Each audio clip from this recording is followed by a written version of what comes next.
Chers téléspectateurs, bonsoir et bienvenue sur le plateau de votre émission phare chez Dash Télévision, l'invité de la rédaction. Excellente nouvelle année 2023 à tous. Nouvelle année, nouvelles perspectives et nouveaux visages. Je suis Eva Mbala, votre présentatrice pour les 52 minutes à suivre de cette émission. Pour ce numéro, nous recevons le président du conseil d'administration de la Cameroun Music Corporation, en abrégé la CMC, pour débattre autour de cette thématique droit d'auteur. Les artistes sont passés à la caisse. Nous nous retrouvons tout de suite après. Restez connectés.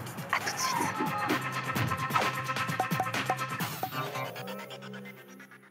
Chers téléspectateurs, bon retour sur le plateau de votre émission, l'invité de la rédaction sur Dash Media. Comme annoncé à l'entame de ce programme, nous allons parler culture. Et pour en parler, nous avons le président du conseil d'administration de la CMC, la Cameroun Music Corporation, Monsieur Sam Bendé. Monsieur, bonsoir. Madame, bonsoir. Bienvenue sur le plateau de Dash Media. Merci, bonne année. Meilleur à vous.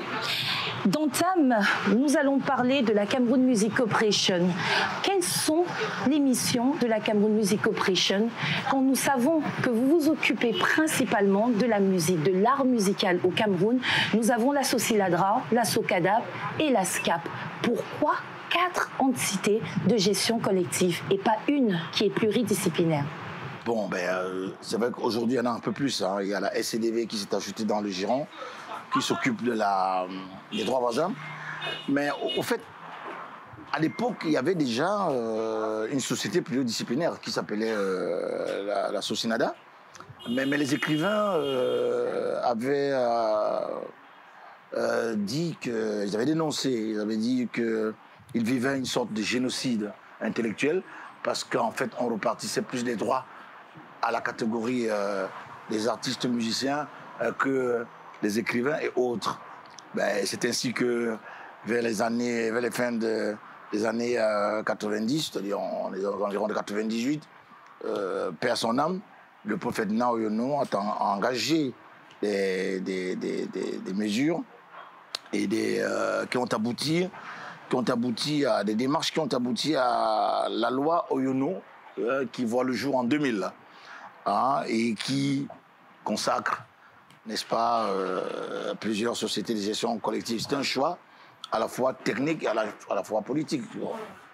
En France, je pense qu'il est important de rappeler que ces réformes viennent au moment où Ferdinand Oyono est ministre de la Culture. Exactement, il est ministre de la Culture et c'est lui qui entame dans ces réformes. Et il est écrivain lui-même. Donc les écrivains ne peuvent pas venir pleurer auprès de leur père et qu'ils ne fassent pas quelque chose. Mais aussi, il y avait d'autres raisons. C'est que les écrivains n'étaient pas les seuls à se plaindre. Les peintres se plaignaient un peu, les arts audiovisuels, les auteurs audiovisuels se plaignaient. Donc bref, l'État s'est dit, que chacun puisse donc être dans une corporation, essayer de gérer ses propres droits, comme ça se fait dans certains pays. Il y a encore de nos jours des sociétés pluridisciplinaires. Il y en a qui décident comme ça dans les pays d'éclater les corporations. C'est un choix. Alors, comme le rappelle notre thème, les artistes sont passés à la caisse. Doit-on dire enfin? Oui, on peut dire enfin. Parce que ça a été un travail de longue haleine quand même. Oui, non seulement c'était un travail de longue haleine, c'est qu'au départ, depuis la loi Yono justement, nous avons entamé avec Madame Elise Mbala, qui est PCA de la Sosiladra, une série de démarches auprès des usagers en 2005. D'accord. Certains usagers sont acquittés de leur redevance, d'autres pas. Oui. Ce qui fait que ces contrats et ces protocoles d'accord sont restés en veilleuse. D'accord. Et en 2008, la CMC est entrée dans la zone trouble avec des procès contre l'État du Cameroun. Et donc ces usagers, pour ne pas payer mal, vous connaissez l'adage qui paye mal paye 2 fois, se sont constitués séquestres. Et voilà, et Madame Elise Mbala et les autres avaient déjà oublié qu'il y avait ces contrats. Et c'est ainsi que j'ai les lance 2-3 fois pour leur dire attention, nous avons des usagers qui sont constitués séquestres depuis 2005-2006. Ces créances dorment, donc il va falloir aller les récupérer. Alors, quand vous dites enfin, je pense que votre mot est juste.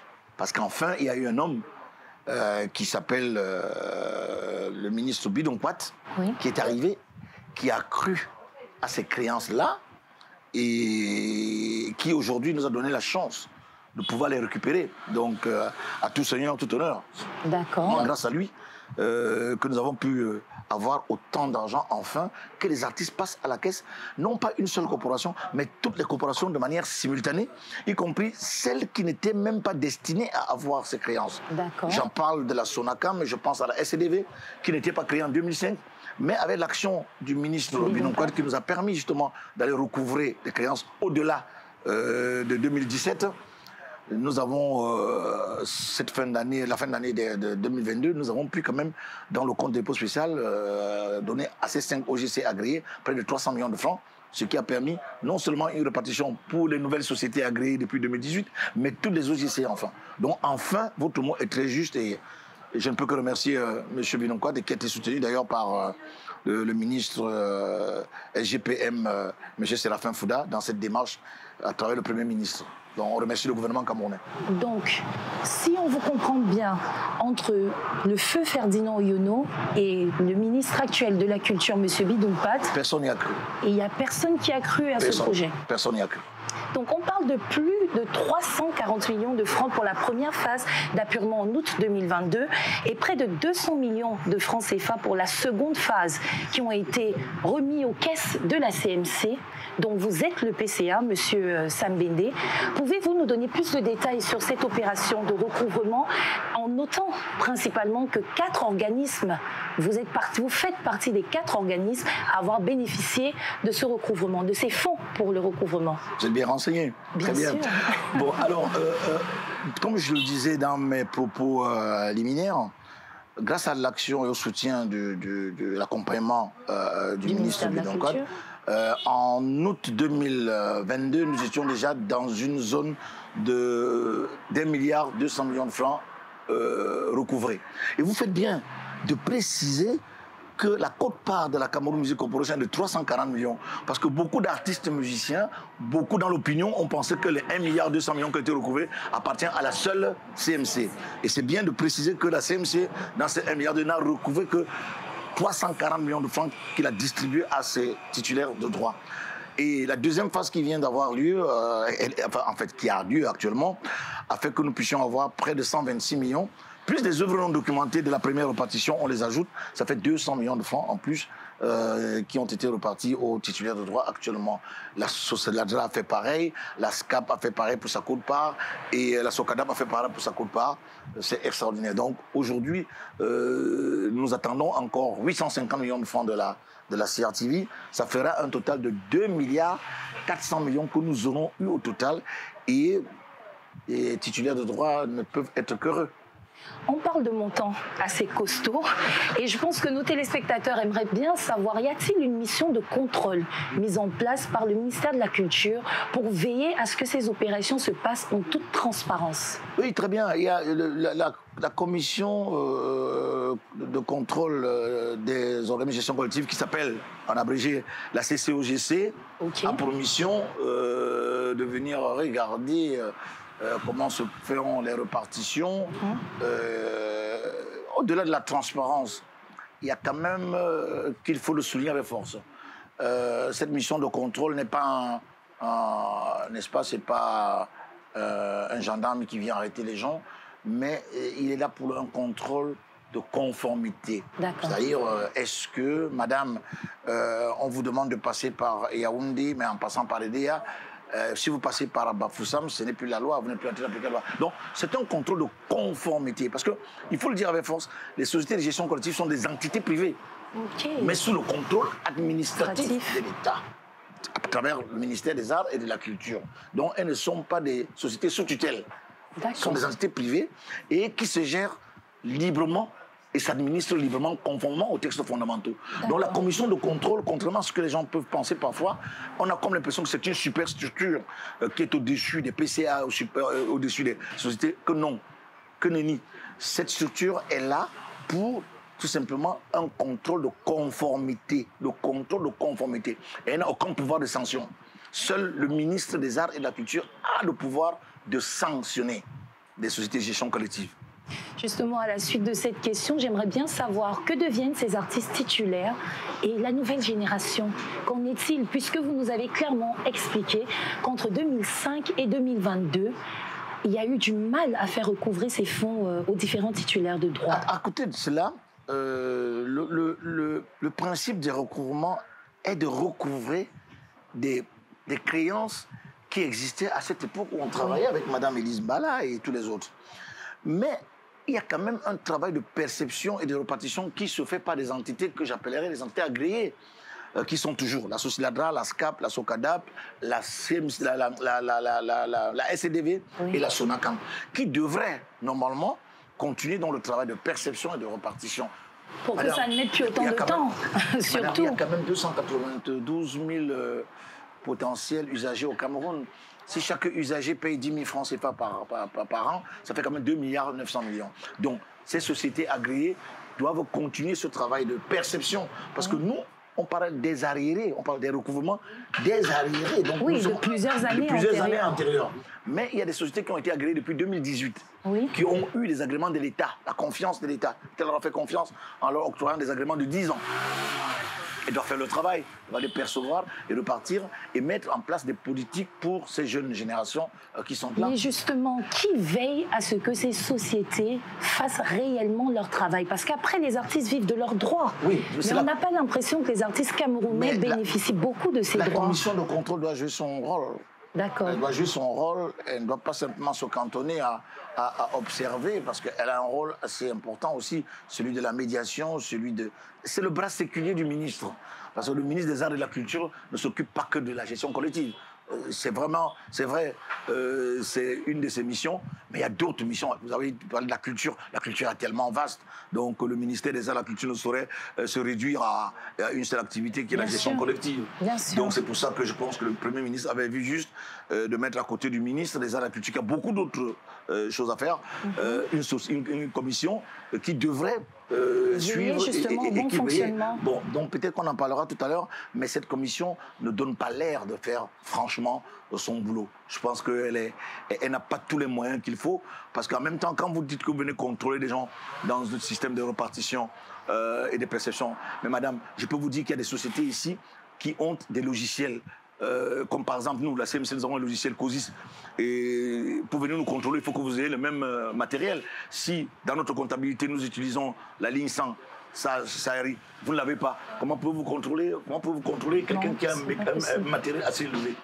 Vous voyez? Donc, au demeurant aussi, à côté de ça, il y a des sociétés de gestion collective qui n'ont même pas d'ordinateur. Nous sommes au XXIe siècle, qui ont encore la documentation sur papier. Aujourd'hui, les databases, c'est l'informatique. L'outil informatique est tellement important. Si vous n'avez pas l'outil informatique en matière de perception, de répartition des droits, vous devez fermer boutique.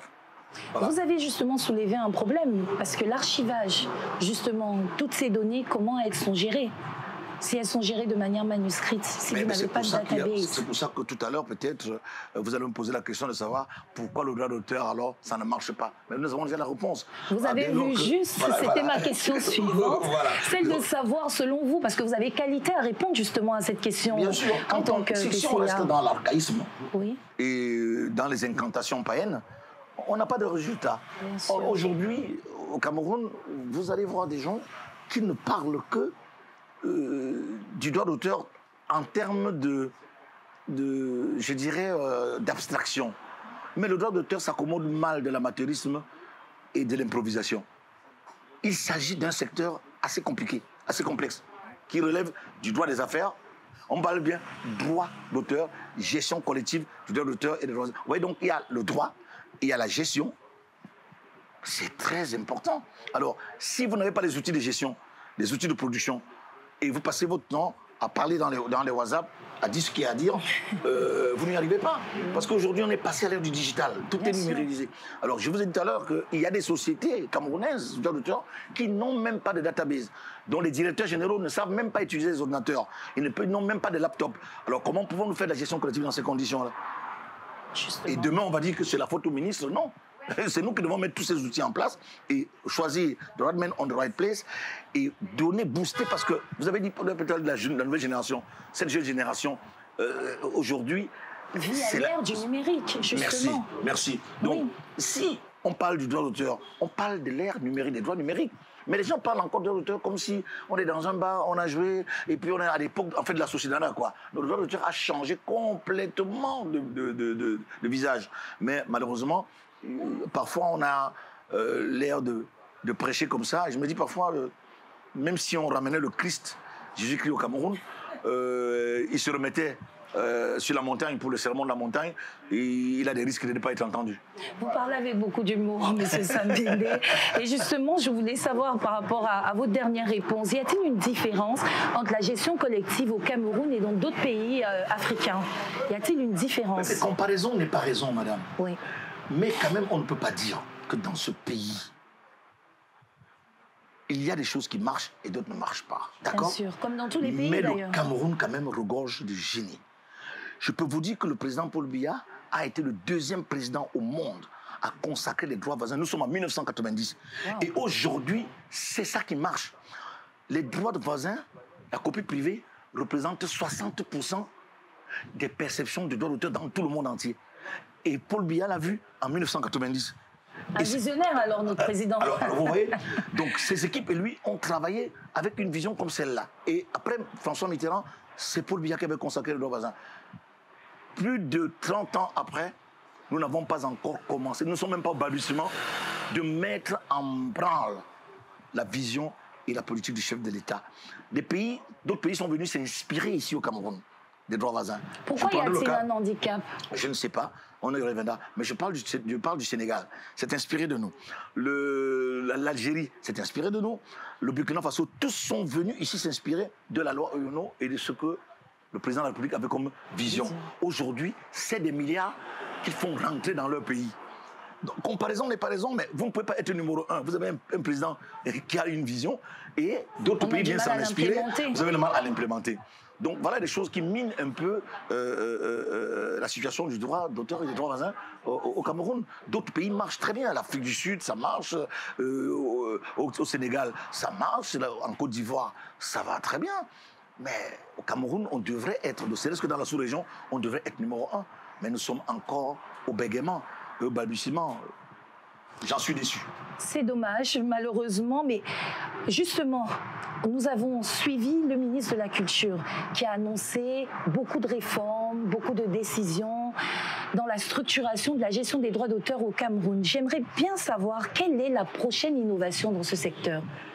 D'abord, vous faites bien de le dire, madame, mais je ne veux pas apparaître comme quelqu'un qui fait de la talakou, mais ce ministre, M. Bidonkwat, est, avec le pauvre Ferdinand Yono, c'est tellement l'un des meilleurs ministres de la culture qu'on a jamais eu.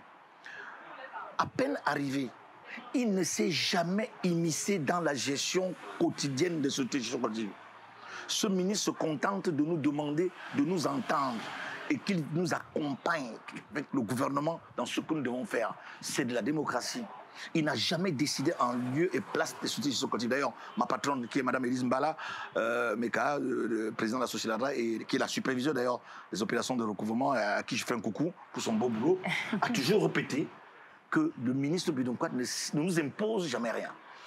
Les décisions dont vous parlez ne sont pas des décisions du ministre. Même la décision qui a permis les recouvrements, ce n'est pas le ministre. On a tort de penser que c'est le ministre qui a décidé en notre lieu et place. Non, c'est nous qui nous asseyons, nous faisons ce qu'on appelle en droit l'affectio societatis, on s'entend et nous venons vers le ministre des Agricultures pour lui. Nous nous sommes entendus, accompagnez-nous. Donc les décisions du ministre sont ce qu'on appelle généralement en termes techniques des décisions d'approbation ou alors des décisions d'homologation, il homologue. Les dernières dont vous venez de parler causent un peu problème. Parce que le ministre n'a pas décidé. Elles sont initiées par la CCOGC. Or, la CCOGC n'a pas pour vocation d'initier des décisions. Voilà. Et donc, quand c'est initié comme ça, nous devrons repartir vers le ministre pour lui dire que les sociétés de gestion collective et les protagonistes n'ont pas été associés. C'est eux qui doivent le faire avec des procès-verbaux pour venir vous voir. Parce que quand vous regardez les décisions qui sont sorties, vous verrez décision numéro 00 temps, bar Minac, bar CCOGC. Non, elle devrait simplement être bar Minac, point, et porter le sceau de l'homologation, n'est-ce pas, et de l'accompagnement du ministre des Arts et de la Culture. Parce que fait ainsi, C'est comme si c'est le ministre qui décide maintenant en lui et place les sociétés de gestion collective. Or, ce ministre est fabuleux. Il n'a jamais été question pour lui de s'immiscer dans la gestion, mais plutôt de nous accompagner jusqu'à présent. Il le fait très bien. Donc ça risque d'être une fausse note et qui risque de gâter son travail. Alors, la Cameroun Music Corporation s'occupe des droits musicaux. Pouvons-nous savoir, M. Sam Bende, quels sont ces artistes qui ont bénéficié de ce recouvrement? Quelques-uns, en quelques mots. Toutes des grosses pointures d'ailleurs. Hein. Grâce Desca, Lady Ponce, Toto Guillaume, Petit Pays, Ama Pierrot, Catino. Ce qui m'amène à vous poser la question suivante, parce que vous citez beaucoup d'artistes de l'ancienne génération. Mais pour nous, la jeunesse... Vous ne m'avez pas laissé continuer. La deuxième phase, celle que vous avez bien citée, vous avez parlé de la nouvelle génération. Oui. Vous savez qu'entre 2010 et 2017, il y a eu des innovations. Oui. Les cocos argentés sont arrivés, Manibela entrant en répartition aussi, Salatiel... Stanley Eno peut-être? Stanley, mon fiston, ça. Je l'adore, c'est mon fiston. Il est aux États-Unis actuellement en tournée. Stanley Eno, Mister Leo, Ténor, mon autre fiston. C'est Magasco. Il y a beaucoup de jeunes également qui bénéficient de cette opération. Daniel, le petit Daniel... qui a fait Pingis. Donc Daniel Baka. Donc toute cette nouvelle génération d'Oxy et tout, vous voyez, ils sont nombreux. Oui. Ils sont nombreux. Mais Monsieur Sam Bende, pensez-vous que les artistes au Cameroun peuvent vivre de leur musique en réalité? Bon, en réalité... Est-ce que c'est possible de vivre C'est possible, de sa mais musique? en même temps, il faut être un peu prudent. Autant vous pouvez faire un hit qui peut vous apporter beaucoup d'argent pendant toute votre carrière, autant l'auteur, compositeur ou l'artiste ne vit pas que de ça. Oui. Quand on dit artiste, j'entends par artiste un exécutant. J'ai fait la différence avec l'auteur, compositeur. Il fait des concerts. Ça rapporte tout de suite. Il fait des tournées. Oui. Mais là encore, puisqu'il n'y a pas d'espace, il n'y a rien. La jeune économique camerounaise n'investit pas, ne croit pas en la culture. Bien sûr. Parce qu'ils veulent tout attendre du ministère des Arts et de la Culture. Mais on dit souvent que là où l'État ne peut pas, mais la gente économique, le privé, peut le faire.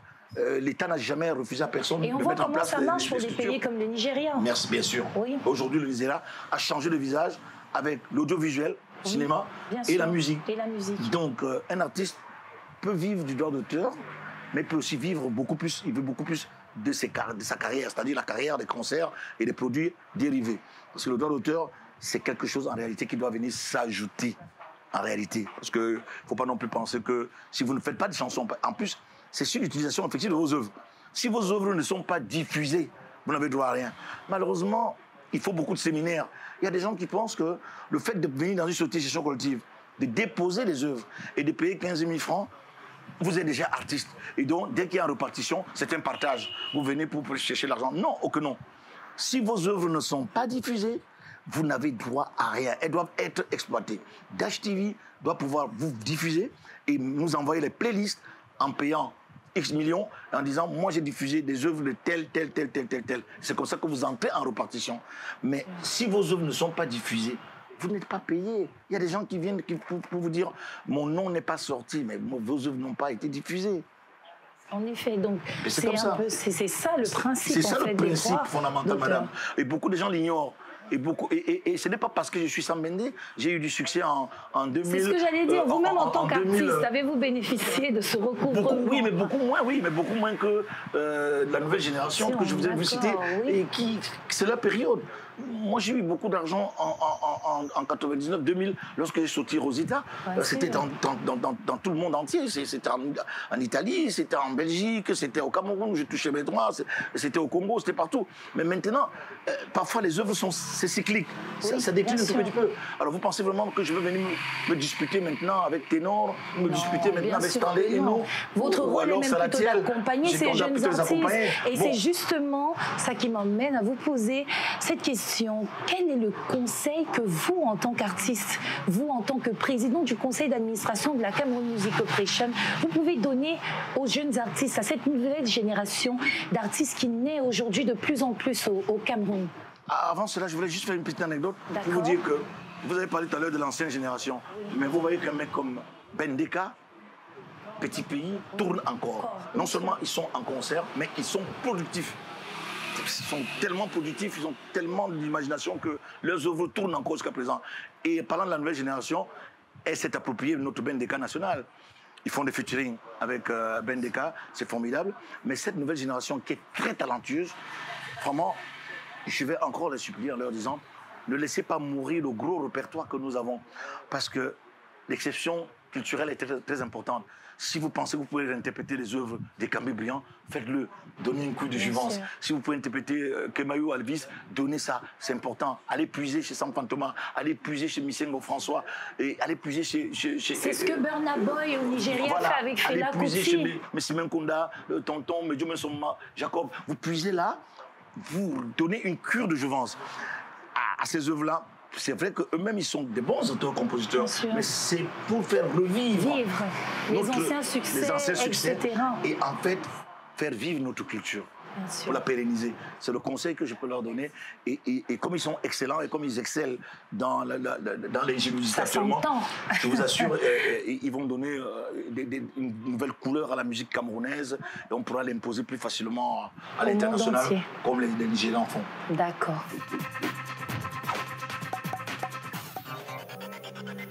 Nous allons revenir à cette question car vous avez soulevé un point, M. Sambende, les 850 millions de la CRTV. Après avoir réparti aux titulaires des droits 540 millions qui ont été alloués à la CMC, que pouvez-vous nous dire sur ces fonds attendus?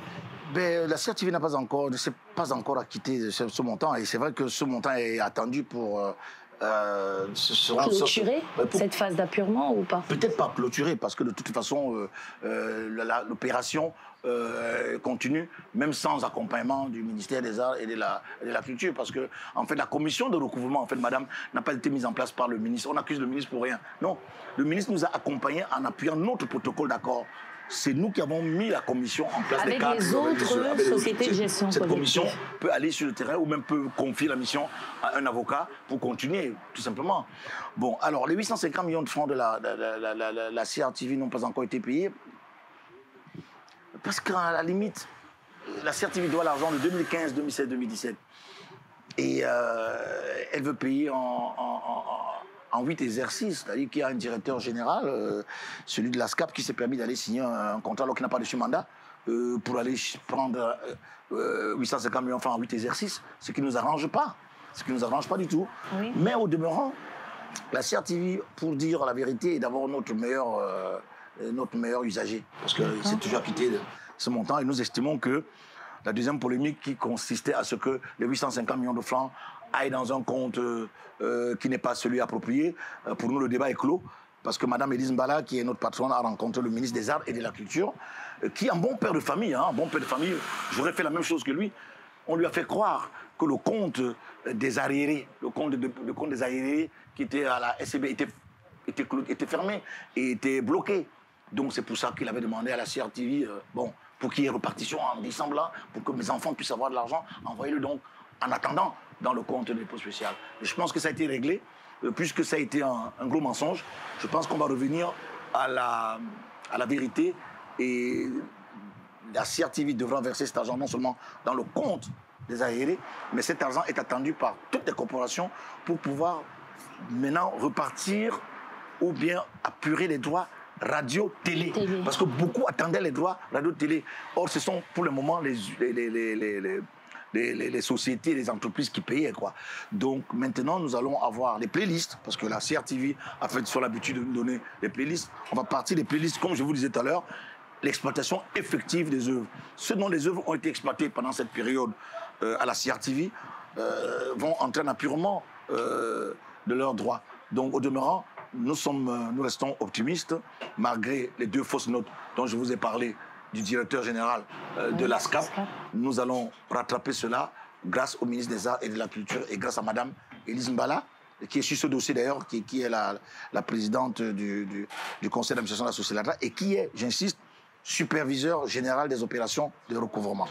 Justement, vous parlez beaucoup de Madame Élise Mbala, qui est superviseure de ces opérations. Est-ce que vous pouvez nous dire quel est votre avis sur la gestion de cette dernière, vis-à-vis de cette opération et même en qualité de PCA de la société, de la Sociladra? Je serais subjectif si je parle de cette dame, parce que je lui voue une, je sais pas, une admiration profonde, parce que c'est un personnage haut en couleur, un personnage intelligent, avec laquelle, sans laquelle, on n'aurait pas eu ces contrats qui ont été signés. Nous avons travaillé, elle et moi, depuis 2005, 2006.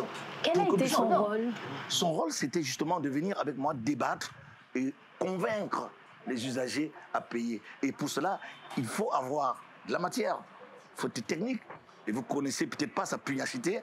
Et je vous disais, un peu préliminaire, que le droit d'auteur s'accommode mal de l'amateurisme et de l'improvisation. Chez cette dame, il n'y a ni l'amateurisme ni l'improvisation. C'est un personnage calé. Et si elle est encore là jusqu'aujourd'hui, c'est parce qu'elle apporte. Après combien de temps à la tête de la Sociladra, Madame Élise Mbala? Je ne sais pas, mais pour moi, elle peut même rester. Parce que vous voyez bien que même si elle a mis 10 ans ou 5 ans, 6 ans, on ne sent pas le temps passer parce que tellement elle travaille bien. C'est tout ce qu'on demande. Quand il y a des résultats, elle a mené la Sociladra dans les cimes importantes de l'international. La Sociladra et la CMC sont les deux seules sociétés reconnues par la CISAC, qui est l'équivalent de la FIFA en droit d'auteur. Wow. Et ça, c'est le travail de Mme Élise Mbala.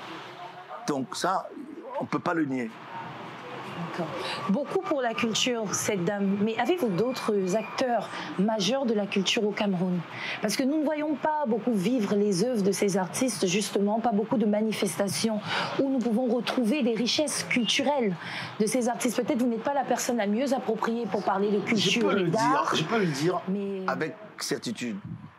Madame, on a un problème structurel. Et on a un problème au Cameroun. En réalité, il n'y a pas d'espace. Les artistes n'ont pas d'espace pour se mouvoir. Il n'y a pas de salle de spectacle.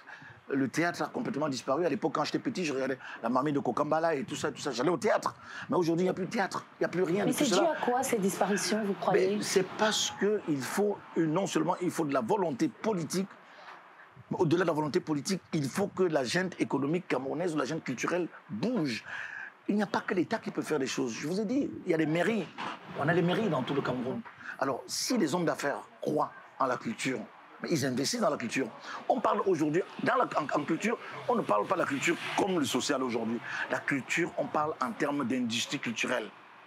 C'est même pour ça que je vais prier le chef de l'État à un moment peut-être de changer la dénomination de notre ministère et qu'il en fasse un ministère des arts et des industries culturelles.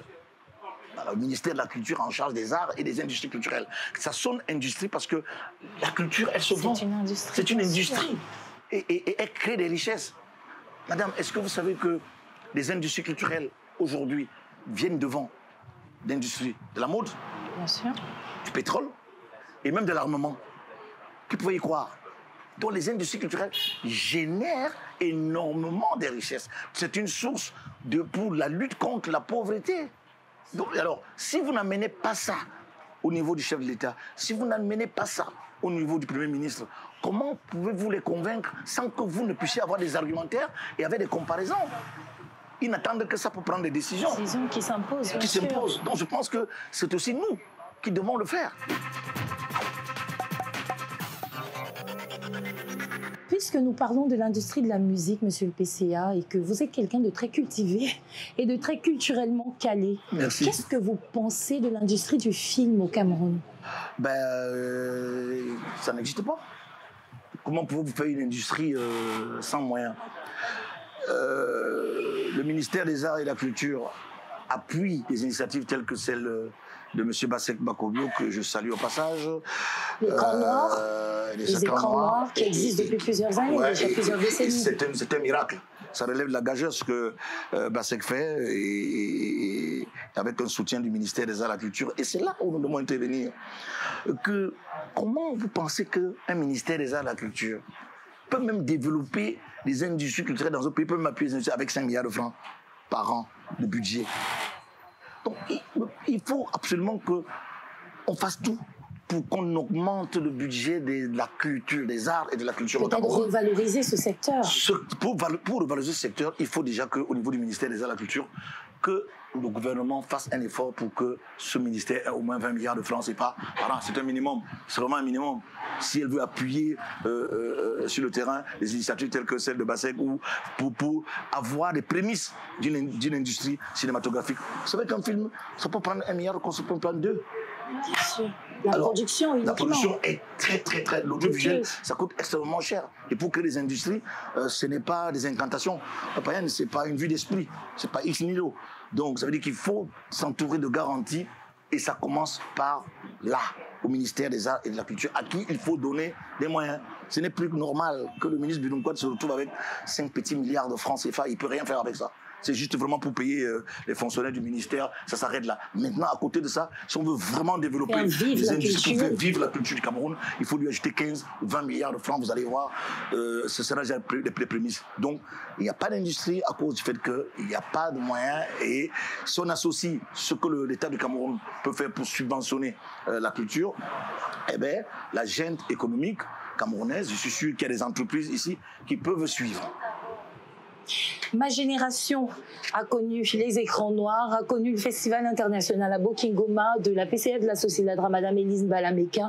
En dehors de ces initiatives salutaires et remarquables, y a-t-il d'autres initiatives culturelles au Cameroun? Il y en a, mais qui n'ont pas de la visibilité, qui n'ont pas le soutien attendu. Et beaucoup de jeunes se découragent. Beaucoup de créateurs sont déjà découragés. N'est-ce pas la faute des promoteurs par hasard?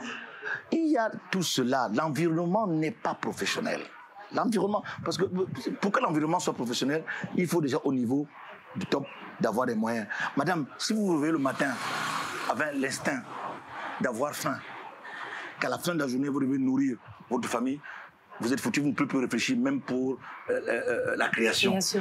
Regardez ce qui s'est passé au Cameroun. Le Cameroun a connu au moins deux dévaluations. Et ces 2 dévaluations ont laminé des classes moyennes.